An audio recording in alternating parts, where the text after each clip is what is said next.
बिस्मिल्लाहिर्रहमानिर्रहीम। मैं हूं ताहिर परवेज़ मलिक। आज का मेरा टॉपिक है कि legal remedies in family disputes. कि जब मियाँ बीवी के आपस के ताल्लुकात इस स्टेज पर पहुंच जाएं कि उन्हें किसी वकील साहब की खिदमात की ज़रूरत पड़ जाए, तो क्या ऐसा बेसिक डाटा जो है वो उनके पास होना चाहिए कि वो वकील साहब के मेरे पास जब मिलने के लिए जाएं तो उनका पहले से माइंड मेकअप हो, और वो जो रेलिवेंट फैक्ट्स हैं जो उनके पास उसको साबित करने के लिए जो डॉक्यूमेंट्स हैं वो कौन कौन से उनके पास होने चाहिए, या वो फ़ैसला करने से पहले उन्हें पता होना चाहिए कि हम क्या क्या चीज़ें जो हैं वो हमारे हकूक़ क्या हैं, ख़ातून के हकूक़ क्या हैं, मर्द के हकूक़ क्या हैं। तो वो बार बार लोगों को बता बता के मैंने इसके ऊपर ये फ़ैसला किया कि क्यों ना एक ही वीडियो बना दी जाए, और जो भी हमारे पास आए हम उसको इस वीडियो की तरफ माइल करें और कोशिश करें कि वो पहले इसको सुन के हमारे पास आए। तो जो बेसिक बात जो समझने वाली है कि सबसे पहले अगर मियाँ बीवी के दरमियान कोई मसला है तो इसके स्टेप्स बने हुए हैं। पहला स्टेप ये है कि उन्होंने ख़ुद उस मसले को रिज़ॉल्व करना है। दूसरा स्टेप ये है कि उसके बाद जो करीबी रिश्तेदार हैं दोनों फ़रीक़ैन के, उनके माबैन जो दूसरा दर्जा है कि वो उस मसले को हल करने के लिए इनके दरमियान में आएँ। और फिर तीसरा स्टेप ये है कि वो रिश्तेदार जिन्होंने ये रिश्ता कराया है, जो मिडल मैन है, वो थर्ड स्टेप पे उनको नेगोशिएशन में शामिल होना चाहिए। फिर फोर्थ स्टेप पे यूनियन काउंसिल्स जो बनी हुई हैं, बाद लोग अक्सर ये समझते हैं कि जो यूनियन काउंसिल है उनका काम सिर्फ अगर डिसोल्यूशन ऑफ मैरिज हो गई है तो उसके बाद क्या है, लेकिन वो मसालती काउंसलें कहलाती हैं और हमारे मकामी लोग हैं और उनका बहुत अच्छा टेम्परामेंट होता है। तो बजाय वकील साहब के पास आने के वो एक पूरा फ़ेज़ है कि हम अपना किसी भी मसले को उनके पास लेके जाएँ, तो अदालतों से ज़्यादा जल्दी तरीके से जो अल्टरनेट डिस्प्यूट रेजोल्यूशन का एक तरीक़ाकार है उसको इन्वोक करना चाहिए। तो ये सारे जो दर्जा ब दर्जा जो हैं वो हमारे हकूक़ हैं, इनको इन्वोक करने के बाद अगर आप समझते हैं कि नहीं ऐसी सिचुएशन बन गई है कि हमें अब अदालतों में ही जाना पड़ेगा, तो फिर आप किसी भी वकील साहब के पास जब जाएँ तो पहली बात जो सीखने वाली वो ये है कि वकील साहब के पास आप डायरेक्ट जाएँ। इसमें किसी भी मिडल मैन को इन्वॉल्व करने की कोशिश ना करें, क्योंकि जितने भी मिडल मैन हैं जो इस मामले में अक्सर लोग शामिल हो जाते हैं, बददियानती से हट के उनकी अपनी अना शामिल हो जाती है, और वो मियाँ बीवी बाज़ दफ़ा कंप्रोमाइज़ करना चाह रहे होते हैं, लेकिन वो दरमियान में जो बंदा है वो अपनी अना की तस्कीन के लिए बाज़ दफ़ा इस तरह करने के लिए तैयार नहीं होता। तो मैं मौजू की तरफ आता हूँ कि हमारे पास तकरीबन कोई 10 के करीब डिफरेंट किस्म के राइट्स अवेलेबल हैं जो ख़ातून ने के पास कई होते हैं। मसलन अगर बच्चा है तो वो ख़ातून उस बच्चे के ख़र्चे के लिए जाएगी, तो कि जिनके बच्चे नहीं हैं तो फिर वो हकूक़ नहीं देखे जाएंगे। मसलन सबसे पहले तो ये देखा जाएगा कि अगर दोनों मियाँ बीवी हैं तो उनके दरमियान में जो चीज़ें जो दावे हो सकते हैं, नंबर एक है कि दावा दिला पाने ख़र्चा, कि अगर जो ख़ातून है ये उसका इनएलिजिबल राइट है कि उसको उसका खामद उसको नरिश करे, उसको पैसे दे, उसको जो है वो अकोमोडेट करे, तो ये पास्ट मेंटेनेंस भी मांगी जा सकती है 6 ईयर तक, और आइंदा मेंटेनेंस भी मांगी जा सकती है। तो ये मैं पहले सिर्फ स्टेप बाय स्टेप वो दावे बता दूं, फिर उसके बाद हम इसके ऊपर बात करेंगे कि क्या इसमें कौन सा स्टेप कब लेना चाहिए। दूसरा, जो अगर नाबालग बच्चे हैं तो उनके ख़र्चों का दावा दिला पाने ख़र्चा नाबालगान। अब जो थर्ड चीज़ है वो तनसीख़ निकाह के हवाले से है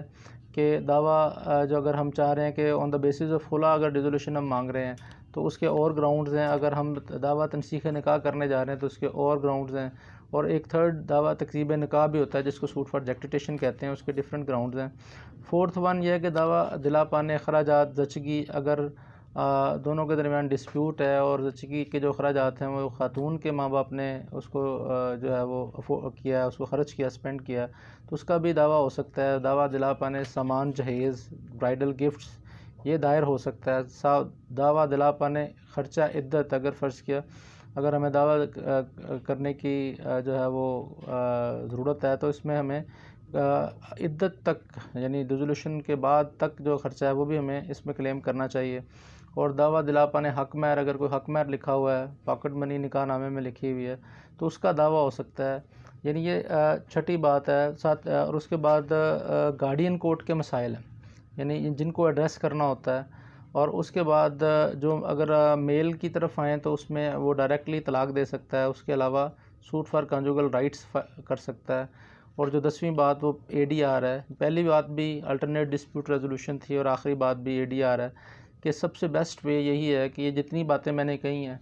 ये सारी की सारी जो है वो चाहे तो आप दोनों फ़रीक़ैन बैठ के इसको तय कर लें, दो फैमिलीज़ बैठ के तय कर लें, मोअज़्ज़िज़ीन बैठ के तय कर लें, या इस सारे मामले को सेटल करने के लिए हम अदालतों में जाएँ। तो द बेस्ट ऑप्शन हमेशा यही रहा कि अगर आपस में फ्री कैन ने बैठ के ये सारे मामलात जिनका ज़िक्र किया, अगर वो ख़ुद उसको रिज़ॉल्व कर लें, तो मैंने चंद मिनटों में भी ये फ़ैसले होते देखे हैं और इसके लिए लोग साल साल लड़ते भी देखे गए हैं। तो इसमें पहली बात तो यही है कि इसमें अना का मसला नहीं बनाना चाहिए। अगर कोई ऐसी सिचुएशन बन गई है कि अब इसको कंटिन्यू करना मुश्किल है, तो फिर भी जो है वो एक दूसरे को स्पेस देना चाहिए और कोई ऐसे इल्ज़ामात या ऐसी बात करने से ग्रेज़ करना चाहिए जो कि कल कलां को जो है वो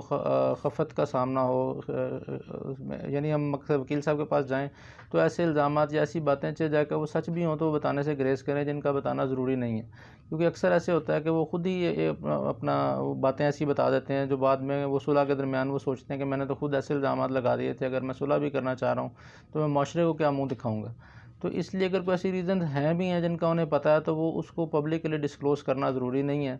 अगर हम अब हम जाते हैं अगर हम ये फ़ैसला करते हैं कि हमने डिस्प्यूट को अदालतों में लेके जाना है, तो फिर ये ज़रूरी नहीं है कि ये सारे के सारे अलग-अलग दावे किए जाएँ। ये भी ज़रूरी नहीं है कि ये सारे के सारे ही किए जाएँ और ये भी ज़रूरी नहीं है कि इनमें से सिर्फ़ एक ही किया जाए। तो ये स्ट्रेटेजिकली एक्चुअल यही एडवोकेसी है कि हमने लोगों को, पार्टीज़ को सुनना होता है और सुनने के बाद ख़ुद बल्कि पार्टीज़ ने ये फ़ैसला करना होता है कि मुझे सिचुएशन के मुताबिक क्या करना चाहिए। तो हर केस में डिफरेंट तरीके से इस मामले को अप्रोच किया जाता है। जहाँ पर हमें लग रहा हो कि इनके दरमियान कंप्रोमाइज़ हो जाना है और वक्ती तौर पे प्रेशर बिल्ड करना है, तो हम सबसे पहले ख़र्चे के दावे की तरफ जाते हैं ताकि थोड़ा-सा उसको रियलाइज़ हो, जो मेल मेंबर है, जो मेल पार्टनर है, उसको जो यानी अमूमन जो ख़वातीन सबसे पहले ख़र्चे का दावा करती हैं, तो उनके अंदर ये बात होती है कि वो बसना चाहती हैं, वो अलहदा नहीं होना चाह रही होती। तो वो सिर्फ़ एक प्रेशर बिल्ड करने के लिए वो ख़र्चे का दावा करती हैं, नाबालगान का ख़र्चा माँगती हैं, फिर वो ज़चगी के अखराजात, ये सारी चीज़ें वो माँगने का मकसद ये अमूमन कंसोलिडेटेड इस्तग़ासा होता है इसमें, कंसोलिडेटेड दावा होता है और ये ज़रूरी नहीं कि ये अलग-अलग किया जाए। अलबत्ता जो तनसीख़ निकाह की हद तक है, यूजुअली इसको लोग अलग कर लेते हैं। गार्डियन के मसाइल डेफ़िनेटली वो अलग ही होने हैं। तो ये एक तो बात ये है कि ये कंसोलिडेट भी हो सकते हैं और अलग-अलग भी हो सकते हैं, सिवाय चंद एक के। अब उसके बाद अगली बात जो सामने आती है वो ये है कि दो डिफरेंट किस्म के क्वेश्चंस हैं, जो कॉमन क्वेश्चन है, जो फ्रीक्वेंटली आस्क्ड क्वेश्चन है, मैं कोशिश कर रहा हूँ कि मैं वो जो है उनको एड्रेस करूँ। तो जो चीज़ें हैं मैं इन शॉर्ट आपको बता दूँ कि जो हमें घर में कलेक्ट करनी पड़ती हैं इन सारे दावों के लिए, वो ये उसमें एक असल शनाख्ती कार्ड की कापी या शनाख्ती कार्ड हमारे पास होना चाहिए, अपना भी हो, दूसरी पार्टी का भी हो, तो वो सारा रेलिवेंट फैक्ट के तौर पे चाहिए होता है। निकाहनामे की कापी है, नहीं है, वो भी हमें चाहिए होती है। अगर पासपोर्ट साइज़ की तस्वीर अपनी, दूसरी पार्टी की, बच्चों की, वो अगर हों तो वो साथ रखें। यानी वकील साहब के पास जब हम मशवरा करने जा रहे हैं तो ये सारी चीज़ें हम पहले ही लाइन अप करके लेके जाएँ। उसके बाद अगर बच्चे हैं, बेफ़ाम है उनका, उसके अलावा बर्थ सर्टिफ़िकेट्स हैं बच्चों के, वो लेके जाएँ। ख़ावंद की जायदाद का सबूत चाहिए अगर हम उससे ख़र्चा माँग रहे हैं, तो वो मैक्सिमम डॉक्यूमेंट हम लेके जाएँ। अगर वो कहीं सरकारी मुलाज़िम है, उसकी कोई पे स्लिप है हमारे पास, वो ख़ातून की तरफ से हैं तो वो लेके जाएँ। और अगर नाबालगान स्कूल पढ़ते हैं तो स्कूल के जो सबूत है हमारे पास, उनकी कोई फ़ीस जमा कराने का कार्ड है या उनके कोई वैसे रिज़ल्ट कार्ड्स हैं, वो साथ लेके जाएँ। उसके अलावा ट्यूशन कहीं वो बच्चे पढ़ते हैं तो उनकी रसीदें कलेक्ट करने की कोशिश करें। कहीं एक्सरसाइज करने जाते हैं, किसी क्लब के मेंबर्स हैं, क्लब की फ़ीसेस अगर पार्टी पे कर रही है तो वो कोशिश करें कि वो हमारे पास लाइन अप हों। यानी ये, और इसके अलावा बच्चों की अगर कोई बीमारी की रसीदें हैं वो हमारे पास होनी चाहिए। इसके अलावा हमारे पास अगर कोई प्रेगनेंसी के दरमियान जो है जो अखराजात आते हैं वो हमें चाहिए कि वो सारी फ़ाइलें मेंटेन करना शुरू कर दें। सामान जहेज़ के हवाले से जिसने ख़रीदा है, जो रसीदें हैं उसकी, वो सारी कोशिश करें लाइन अप हो। ज़रूरी नहीं कि वो सारी रसीदें मौजूद हों, लेकिन वो लिस्ट जो सामान जहेज़ की है वो अकॉर्डिंगली उसकी तैयार हो। पहले उन चीज़ों की तफ़सील हो, उनकी तादाद हो और उसके सामने उसकी मालियत हो। ये भी सवाल पूछा जाता है कि सोना जो है वो जब ख़रीदा गया था वो कीमत मिलेगी या जो करंट रेट है, तो उसमें वो करंट रेट जो है वो एट द एंड जो है वो डिक्री होगा। उसके बाद जो है इसमें शादी के वक़्त की जो तस्वीर हैं, अगर वो हार पहने हैं, चीज़ें पहनी हैं, अगर वो अगर वो हमारे पास वीडियो एविडेंस है तो वीडियो एविडेंस भी एडमिसिबल है, वो भी हमने कोशिश करनी है कि वो इकट्ठी करनी है, गैदर करनी है। और ये भी देखना है कि अगर हम डिस्प्यूट में जा रहे हैं अदालतों में तो फिर अब अपनी मज़ीद रिकॉर्डिंग्स ना करवाएँ, कि दूसरी पार्टी से बात करते हुए ये भी फिर ख्याल रखना है कि हमारी कोई वीडियो रिकॉर्डिंग ना करे या ऑडियो रिकॉर्डिंग, क्योंकि अल्टरनेट डिस्प्यूट रेजोल्यूशन में यूजुअली लोग झूठ नहीं बोलते, लेकिन जब अदालतों में जाते हैं तो वो चीज़ों को एग्जैजरेट कर लेते हैं। और कहा यही जाता है कि अदालतों में जो दोनों फ़रीक़ान हैं उनको सच का पता होता है और सिर्फ ट्रायल जज साहब का और होता है कि उनको नहीं पता होता। अल्टीमेटली अगर रचीगी साबित करनी है तो उससे मुतल्लिक़ सारा रिकॉर्ड हमारे पास होना चाहिए। और इसके अलावा अगर जहेज़ साबित करना है तो दुल्हन का जो वालिद है उनके स्टेटस को भी ज़ाहिर करने के लिए हमें डॉक्यूमेंट्स देने चाहिए। अगर उनके नाम पे कोई प्रॉपर्टी मौजूद है और या वो कोई ऐसे अगर फ़र्ज़ किया अमीर आदमी है, उनकी ज़मीनें हैं, तो उसका रिकॉर्ड लगाना ज़रूरी है ताकि हम बता सकें कि जो हम जहेज़ क्लेम कर रहे हैं वो हम देने की सकत भी रखते थे। हक महर के हवाले से अगर निकाहनामे में जो कुछ मौजूद है वो इसमें लिखा जा सकता है। ये तो सारी चीज़ें थी जो सिविल आपस में जो लेन देन है फैमिली का, उस हवाले से दावे। एक और रेमेडी है पॉलीगैमी की। अगर बंदे ने दूसरी शादी कर ली है तो उसको इन्हीं फैमिली जजेस को ये इख्तियार दे दिया गया कि अब आप प्राइवेट कंप्लेंट इसमें पॉलीगैमी की खातून कर सकती है, जिसमें मुल्ज़म जो है वो अपने खामद को बना सकती है कि उसने एक खामद की मौजूदगी में, एक बीवी की मौजूदगी में दूसरी शादी की। उसकी फ़ेट क्या है या कानूनी तौर पर या मजहबी हवाले से क्या कॉन्सेप्ट्स हैं वो एक अलग बात है, लेकिन इस तरह का किस तरह सा पहले फ़ौजदारी अदालतों में होता था। 2015-16 में पंजाब में अमेंडमेंट आई है। अब ये फैमिली जजेस को ही इख्तियार है कि वो फ़ौजदारी कार्रवाई भी कर सकते हैं। इसके अलावा एक और जजमेंट देखने में आई थी कि इवन अगर आप फैमिली जज के पास ये एविडेंस ले जाते हैं कि मुझ पे तशद्दुद किया गया, तो उसके पास भी ये इख्तियार मौजूद है कि वो एट द एंड या केस के दरमियान में या केस में वो फ़ौजदारी कार्रवाई या उसकी पनिशमेंट्स की तरफ फैमिली जज जो है वो जा सकता है।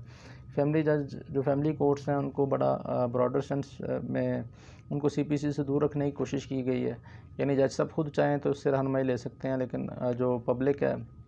वो सीपीसी की मदद लेके इस मामले को लिंगर ऑन नहीं कर सकते। अक्सर ये सवाल होता है कि ये सारे मामलात को देर कितनी लगेगी। तो जो बात समझने वाली है कि अगर हम जाते हैं खुला की तरफ, तो उसमें खुला में कोई भी चीज़ औरत को साबित करने की ज़रूरत नहीं होती कि जी वो बस कह दे मुझे नफ़रत है, तो वो ऑन द बेसिस ऑफ खुला जो है वो डिसोल्यूशन ऑफ मैरिज हो जाती है। अगर हम तनसीख़ निकाह की तरफ जाते हैं तो उसके जो डिफरेंट ग्राउंड्स हैं उसकी वो फिर साबित करने पड़ते हैं, जिसमें वो कहता है फ़र्ज़ किया कि बंदा मेरा 7 साल से गुम है या नामर्द है या ख़र्चा नहीं देता, तो बेसिकली वो अपने हक़ महर जो है वो उसको जब वेव नहीं करना चाहते तो फिर दावा तनसीख़ निकाह की तरफ जाते हैं। यूजुअली दावा बराए जो जिसमें जब खुला की बेसिस पे हम डिसोल्यूशन मांगते हैं तो उसमें कुछ परसेंटेज जो है वो अदालतें वेव कर देती हैं, कुछ जो है वो पेंडिंग जो डेफर्ड जो हक़ महर है वो बाद दफ़ा छोड़ देती हैं। बल्कि रिसेंट बाई जो पीएलडी 2022 एफएससी 25 जो जजमेंट आई है उसमें अगर कहा है कि वो खुला डिसोल्यूशन खुला की बुनियाद पर लेती है और वो प्लीडिंग में नापसंदीदगी की बात करती है कि मैं अपने सिनफ मुखालिफ को नापसंद करती हूँ, तो वो उसको सारा हक़ महर वापस करना पड़ेगा। तो ये फेडरल स्टेट कोर्ट का डिसीजन है।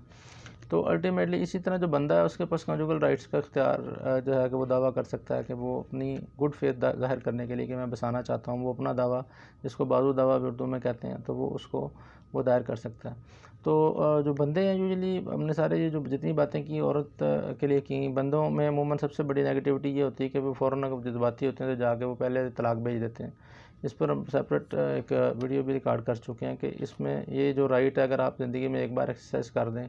तो वो बार बार जो है ना वो फिर एक दफ़ा वो राइट ख़त्म हो जाता है बंदे का। और मुख्तलिफ़ जो मसलक हैं उनका अपने अपने तरीके से इस मामले को टैकल करते हैं। हम यहाँ सिर्फ मुल्क के कानून की अगर बात करें तो हमने किसी भी तरह अगर तलाक दी हुई है मर्द की जानिब से, तो तलाक मौसूल सर्टिफिकेट जारी होने से पहले वो उसको आप रुजू कर सकते हैं मुल्क के कानून के मुताबिक। लेकिन जो दूसरे मसलक हैं उसमें फिर अपना अपना उनका पैटर्न है कि जो अहले सुन्नत व जमात हैं वो समझते हैं कि अगर एक ही नशिस्त में तीनों तलाक़ें दे दी हैं तो वो फिर अल्टीमेटली हो गई है, उसके लिए किसी उसमें किसी तरह भी वापस रुजू का चांस नहीं है। दीगर जो मसलक हैं अहले तशय्युअ हैं वो समझते हैं कि जो तलाक़ है वो बाकायदा एक सीगे उसमें पढ़े जाएँ तो वो फिर मौसर होती है। तो बाकी जो मसलक हैं थोड़े लीनियर हैं, वो कहते हैं ठीक है अगर तीनों अगर एक नशिस्त में दे दी हैं तो वो उसको एक कंसिडर करके तो फिर कोई अपॉर्चुनिटी दे दी जाए। तो ये सारी जो बातें हैं ये स्टेप बाय स्टेप मैंने ये बताने का मकसद ये है कि ये सारा डाटा गैदर करके उसको लाइन अप करके उसको वाक़याती तरतीब में लेके तो फिर आप किसी वकील साहब के पास जाएँ तो उनका वक़्त भी बचता है और अपना वक़्त भी बचता है। तो फिर वो पहली बात भी वही थी कि जो मामला आपस में आप बैठ के घर में तय कर लें उसका कोई जो है ना वो मुतबादल नहीं है। अब वो गार्डियन कोर्ट की बात मैंने मिस कर गया इसमें कि गार्डियन कोर्ट के हवाले से जो बच्चा है उसके 18 साल तक उसकी कस्टडी डिसाइड होनी होती है, वो गार्डियन कोर्ट डिसाइड करती है। उसमें यूजुअली 7, 12 और 25 3 जो है वो सेक्शंस इन्वोक करते हैं कि अगर बच्चे किसी एक पार्टी के पास हैं और वो गार्डियन कोर्ट के पास जाती है तो वो 7 और 12 की एप्लीकेशन देगी। और अगर दूसरी पार्टी के पास एक के पास हैं तो फिर 12 और 25 की एप्लीकेशन दे के, तो इसमें भी ये फिर आगे हाइड एंड सीक शुरू हो जाती है कि भी एक पार्टी को बच्चे मिल जाते हैं, दूसरी को मुलाकात मिल जाती है, और फिर वो मुलाकात और उसके साथ उसके खर्चे और ये शेड्यूल एक जारी होता है। तो ये सारी बातें बताने का मकसद ये है कि अगर हम कोई लड़ाई उसके लिए किसी नए मैदान जंग का तयन करने जा रहे हैं कि हम अब अदालतों में जाकर इन मसाइल को हल करें, तो आगे ये बहुत सारी चीज़ें आपको चाहिए होंगी और इसको सामने रखते हुए अपने डाटे को लाइन अप करना पड़ेगा। तो इसमें फिर मैं यही तरगीब दूंगा कि किसी भी तरीके से कोशिश करें कि अल्टरनेट डिस्प्यूट रेजोल्यूशन आप करें, और ये सारे इश्यूज़ जो मैंने बताए हैं इनको अपने पास पेपर पर लिख लें, और लिखने के बाद जो है वो आप स्टेप बाय स्टेप खुद बैठ के, अगर कोई मौजूदीन हैं, कोई महल्लेदार हैं, तो इन सारी बातों को आप खुद तय करके इसको इस डिस्प्यूट को विद इन मिनट्स जो है वो रिज़ॉल्व कर सकते हैं, आइदर सुलह की सूरत में, या अगर अलहदगी की भी बात है तो वो ये 10 मिनट में ये अलहदा हो सकता है। तो ये अवेयरनेस के लिए ये वीडियो रिकॉर्ड की गई है, ताकि बहुत सारे ऐसे अभाम या क्वेश्चंस हैं वो मैं वैसे ही इनवाइट करता हूँ कि अगर कोई आप कमेंट्स में कोई सवाल पूछना चाहें तो हमारी जो सारी टीम है वो इसको वॉच करती है वीडियोज़ को, तो हम उसमें जवाब भी देंगे आपको। Thank you very much.